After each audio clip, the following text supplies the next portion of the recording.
Hello everyone, welcome to another topic of biochemistry nutrition. So today we are going to read about another one of the water soluble vitamins, that is vitamin C. So vitamin C is also known as ascorbic acid. So vitamin C is water soluble, as I have already told you, but the vitamin C is easily destroyed by heat, alkali and prolonged storage. So prolonged storage of vitamin C containing compounds is not recommended. Now let us discuss about what are the various sources of vitamin C. The various sources of vitamin C are citrus fruits, tomatoes, potatoes, Brussels sprouts, cauliflower, broccoli, strawberries, cabbage and spinach. But in the newborn, how the vitamin C is acquired is that the vitamin C is contained in adequate amount in the breast milk. So in the newborn and infant, the vitamin C is obtained from the breast milk. Now what is the recommended daily allowance of the vitamin C? In the children it is 15 to 45 mg per day, whereas in the women it is 75 mg per day, and in the men it is about 90 mg per day, and in the pregnancy and lactating women it is about 120 mg per day.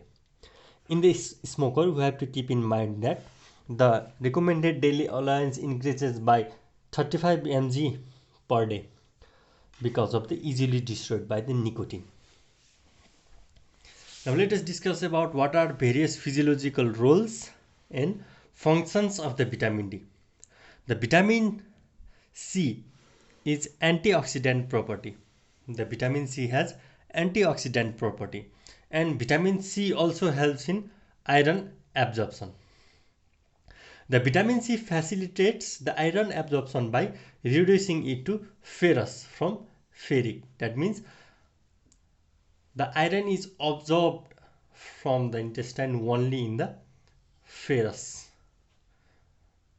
So the vitamin C helps to change the ferric iron to ferrous, so it can be absorbed easily.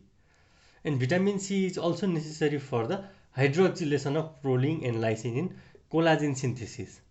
So deficiency of vitamin C may also lead in scurvy due to defective collagen synthesis. The vitamin C is also necessary for dopamine beta hydroxylase. Dopamine beta hydroxylase that converts dopamine to norepinephrine. So it is one of the very important vitamin that is necessary for synthesis of norepinephrine.